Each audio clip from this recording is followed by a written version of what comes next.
इस कहानी की लेखिका है सोनिया सैनी। आधी रात का समय था। मैं अपने कमरे में सोया हुआ था। अचानक मुझे किसी के फोन पर जोर जोर से बातें करने की आवाज सुनाई देने लगी। मैं उठकर ड्राइंग रूम में आया तो देखा मम्मी कान पर फोन लगाकर किसी से बातें कर रही थी। अरे शालू, मुझे तो ना बहुत चिंता होती है जिम्मी की। वो क्या करेगा कॉलेज के बाद, कैसे घर की जिम्मेदारी उठाएगा। घर में ऐसे ही पैसों को लेकर दिक्कत चल रही है। अगर ये कुछ कर नहीं पाया तो कैसे होगा। अरे सुमन, तू कब से इस चीज के बारे में सोच सोच कर पागल हो रही है।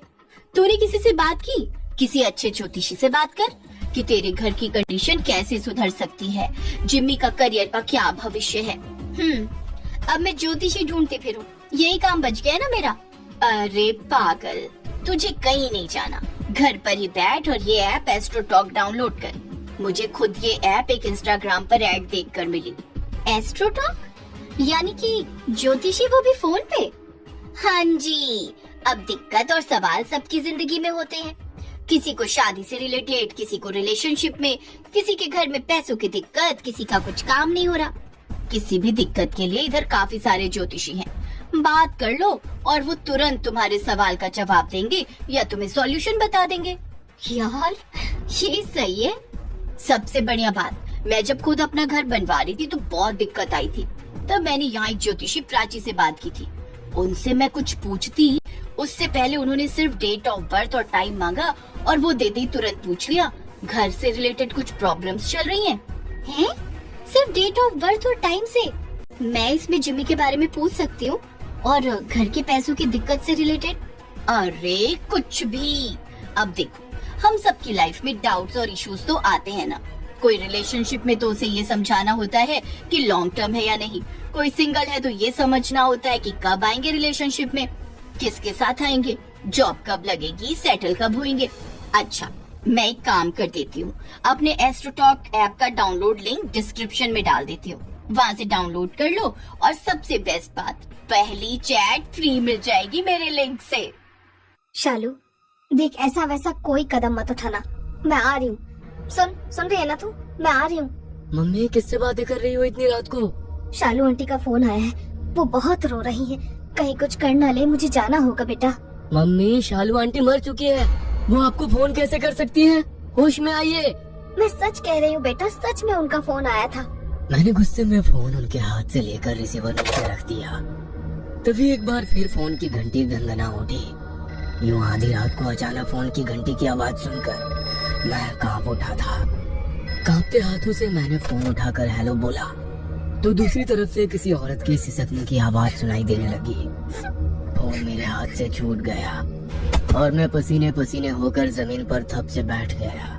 फोन का रिसीवर हवा में लटका हुआ था, फिर भी लगातार फोन के बजने की आवाज मुझे सुनाई दे रही थी। उस रात पहली बार मुझे समझ में आया कि रोए रोए में डर महसूस होना क्या होता है। शालू आई थी थोड़ी देर पहले, कह रही थी तो भी मेरे साथ चल। देख, तू उस दिन मुझे लेने नहीं आई, अकेला छोड़ दिया मुझे, लेकिन मैं तुझे अकेला नहीं छोड़ूंगी, अपने साथ ले जाऊंगी। मम्मी की बातें सुनकर मेरी आंखों के आगे अंधेरा छाने लगा था। साल 1898 की बात है। हम अपने बंगले नुमा घर में ठाट बाट से रह रहे थे। पापा का बिजनेस खूब फल रहा था।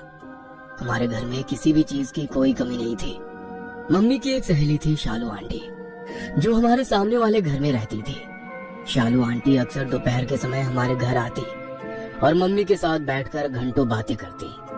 मैं उस समय 12वीं में पढ़ता था। उनकी बातें समझने की ना मेरे पास समझ थी ना ही समय, लेकिन इतना जरूर समझ में आता था कि आंटी अक्सर मम्मी से बातें करते हुए रोने लग जाती थी। रात के समय उनके घर से अक्सर झगड़े की आवाज भी सुनाई देती थी।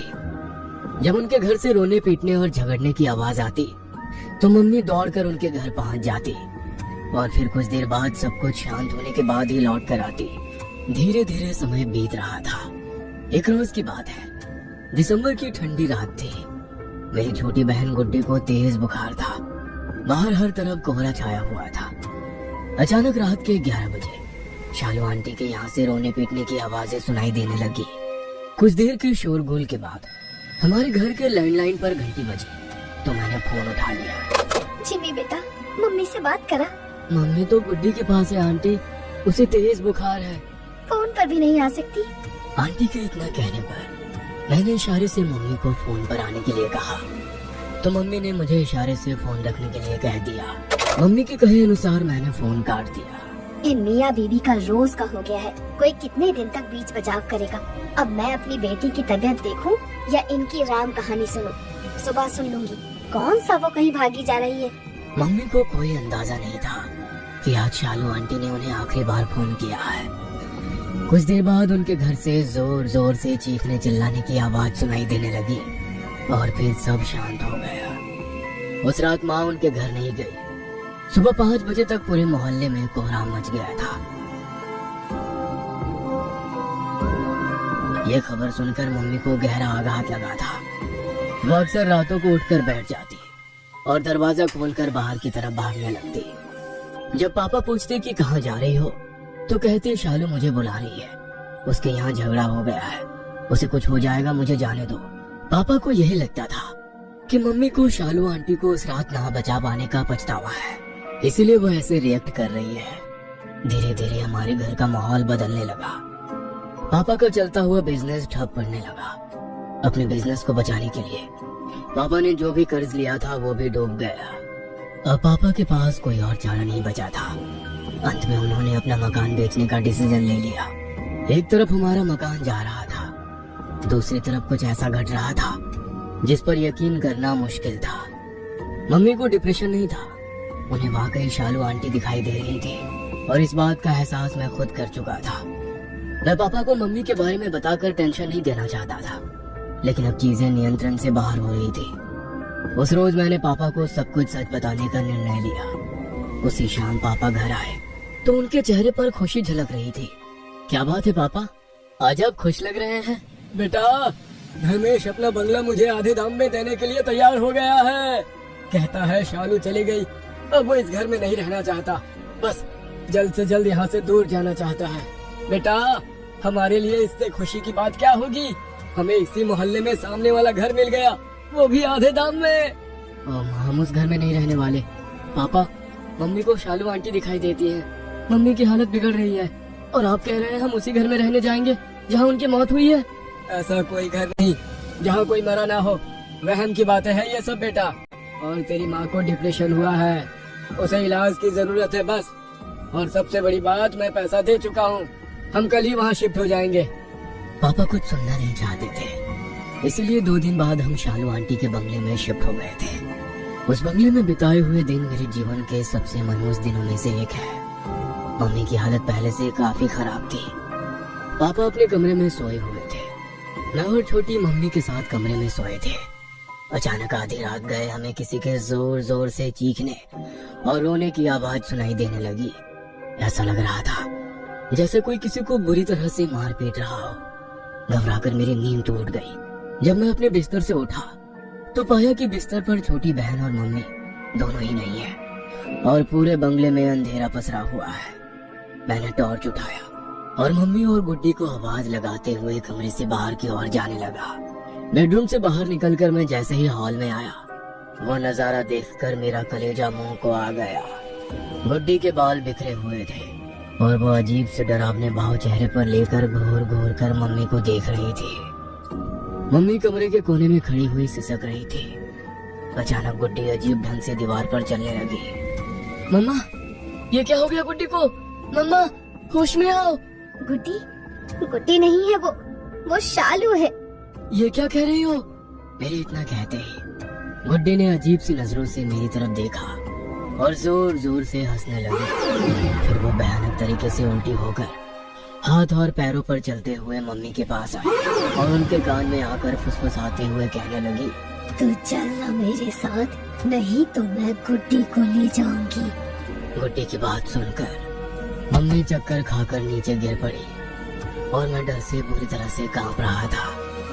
ये सब शोर शराबा सुनकर शायद पापा की भी आंख खुल गई थी और वो दूर खड़े हुए सब देख रहे थे। जैसे ही उन्होंने मम्मी को बेहोश होकर गिरते हुए देखा, वो दौड़ते हुए घर के मंदिर में गए और वहाँ से कपूर और गंगा जल उठाकर ले आए। पापा किसी समय में बजरंगबली की बहुत बड़ी भक्ति किया करते थे, इसलिए उन्हें कुछ उपाय पता था। पापा ने हनुमान चालीसा पढ़ते हुए कपूर जलाया और गंगा जल को कलश के चारों ओर 3 बार घुमाकर उस जल को गुड्डी के ऊपर छिड़क दिया। उसके बाद उन्होंने उस जल को पूरे घर में छिड़का और हॉल में वो कपूर जलता हुआ छोड़ दिया। पापा के उस उपाय को करने के कारण गुड्डी के ऊपर से शालू आंटी की आत्मा चली गई थी। गलती हो गई मुझसे, जो मैंने तुम लोगों की बातों को गंभीरता से नहीं लिया और इतनी बड़ी मुसीबत में अपने घर को फंसा दिया। अगर इस घर में हम ज्यादा दिन रहे तो कुछ भी अनहोनी हो सकती है। ये प्रेत आत्मा बहुत शक्तिशाली है बेटा। मैं अपने उपाय से कुछ देर के लिए तो उसे रोक सकता हूँ, लेकिन ये उपाय ज्यादा देर तक काम नहीं करेंगे। लेकिन पापा, वो बार बार मम्मी को अपने साथ ले जाने की बात कहती है। कहीं मम्मी को कुछ हो तो नहीं जाएगा ना? बेटा, मैं किसी ओझा से उपाय करवाता हूँ, कुछ नहीं होगा, तुम घबराओ मत। अगले दिन पापा एक ओझा के पास गए और ताबीज बनवाकर गुड्डी और मम्मी को पहना दिया। अगले कुछ दिन बहुत शांति से बीत गए। एक दिन रात के समय मैंने फिर से किसी की रोने की आवाज सुनी। मैं चौंक कर उठ बैठा और भागते हुए मम्मी के कमरे में पहुंच गया। उस समय पापा घर में नहीं थे। मम्मी अपने कमरे में आईने के सामने खड़ी होकर लाल रंग से कुछ लिख रही थी। मैं मम्मी के नजदीक पहुंचा तो देखा उनके हाथ की नस कटी हुई थी और वो अपने खून से शीशे पर लिख रही थी। काश तूने उस दिन मुझसे बात कर ली होती तो मैं जिंदा होती। मैंने आईने की ओर ध्यान से देखा। मम्मी के ठीक पीछे मुझे शालू आंटी का भयानक सफेद पड़ा हुआ चेहरा दिखाई पड़ा। मेरा दिमाग अब सुन्न हो गया था। कुछ समझ में नहीं आ रहा था उस पल मैं क्या करूं। मैं मम्मी मम्मी कहकर जोर जोर से रो रहा था। इससे पहले कि मैं मम्मी को बचाने के लिए कुछ कर पाता, मुझे गुड्डी के चिल्लाने की आवाज सुनाई दी। भैया, मुझे बचाओ भैया, भैया। मैं दौड़ते हुए गुड्डी के कमरे में गया। गुड्डी कमरे में लगी हुई बालकनी की रेलिंग के ऊपर खड़ी हुई थी और उसका एक पैर हवा में था। गुड्डी, तुम वहाँ क्या कर रही हो? नीचे आओ बाबू। नहीं गुड्डी बेटा, नीचे नहीं कूदना। मैं गुड्डी के सामने गिड़गिड़ा रहा था।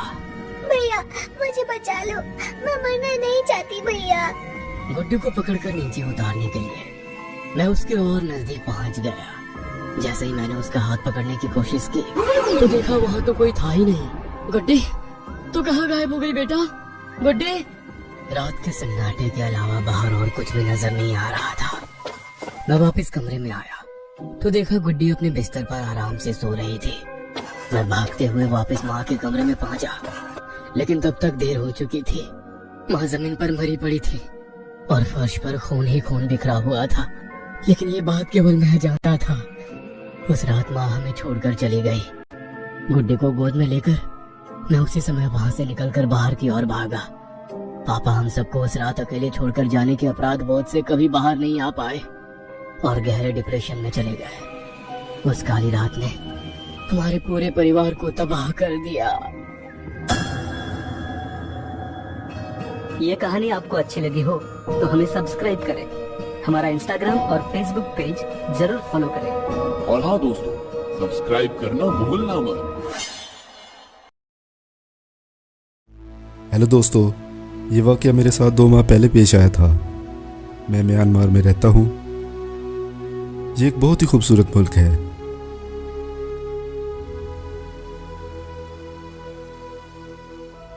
आज मेरे स्कूल में एक नॉर्मल दिन था। आमतौर पर मैं सुबह 5:30 बजे उठता हूँ और मैं 1 बजे स्कूल से वापस घर पहुँच जाता हूँ। स्कूल के बाद मैं घर में अकेला था। यही मेरी रूटीन थी कि मेरे अब्बू अक्सर औकात घर पर मौजूद नहीं होते थे। मैं बोर हो रहा था, इसलिए मैंने अपने कज़न और अपने बेस्ट फ्रेंड को गेम्स खेलने और एंटरटेनमेंट की वीडियोस देखने के लिए इनवाइट किया। चंद घंटों के बाद किसी ने मेरे कमरे के दरवाजे पर दस्तक दी। पहले तो मैंने सोचा कि मेरी अम्मी होंगी, क्योंकि आमतौर पर मेरे अलावा घर की दूसरी चाबी मेरी अम्मी के पास होती है और शायद वो घर के मेन का लॉक खोलकर अंदर आ गई हों और अब मेरा दरवाज़ा नॉक कर रही हों। मगर जब मैंने खिड़की में से देखने की कोशिश की तो ये एक बड़ा आदमी था। वो ऐसा लग रहा था जैसे वो 35 से 40 साल उम्र का हो। वो बहुत ही लंबा था और उसके बाल बहुत ही गंदे थे। मैंने उसे देखकर इग्नोर कर दिया और उसे कोई रिप्लाई नहीं दिया। बाद में मैं अपने पागलपन की वजह से घर से बाहर निकला, क्योंकि मुझे स्टोर से कुछ स्नैक्स बाय करने थे। और यकीनन वो शख्स जेब में चाकू लिए अभी तक वहीं पर मौजूद था। ऐसा लग रहा था कि वो मुझ पर हमला कर देगा। चूँकि मेरे करीब ही ईंटें पड़ी हुई थी, मैंने एक ईंट उठाकर उसके सर पर दे मारी और उसे नीचे गिरा दिया। वहाँ पर मेरे सामने एक वैन खड़ी थी जो लगता था कि इसी आदमी की होगी। और जब मैंने वैन का साइड डोर खोला तो अंदर एक लड़की सीट पर रस्सी के साथ बंधी हुई थी। क्योंकि मैं उस वक्त 12 साल का था तो मेरे लिए यह सिचुएशन बहुत ही खौफनाक थी। मैंने डरते डरते लड़की को खोला और जल्दी से पुलिस को फ़ोन किया और वहाँ बुलाया। थोड़ी ही देर में पुलिस वहाँ पहुँच गई और उस आदमी को उन्होंने पकड़ लिया। लड़की ने मुझे बताया कि वो भी शॉप से स्नैक्स लेने ही जा रही थी। अजीब इत्तेफाक की बात है कि वो भी स्नैक्स लेने के लिए जा रही थी और बदकिस्मती से उसको किडनैप कर लिया गया। और उसकी खुशकिस्मती ये थी कि मैं भी सेम उसी वक्त शॉप के लिए निकला था और मैंने उसे रस्सी से आज़ाद कर दिया। मेरे दोस्त और मेरे कज़न को अभी तक इस बात का इल्म ही नहीं है, क्योंकि वो फोर्टनाइट खेलने में मसरूफ़ थे और घर के अंदर ही बैठे हुए थे। लेकिन मुझे हैरानगी इस बात की है कि अगर ईंट ना पड़ी होती तो मैं मदद कैसे करता, और वो आदमी मेरे और उस लड़की के साथ ना जाने क्या कर देता। दोस्तों, आज की स्टोरी आपको कैसी लगी हमें कमेंट्स में बताइए, और इसी तरह की अच्छी वीडियोस देखने के लिए हमारे YouTube चैनल को सब्सक्राइब कर लीजिए। Thank you.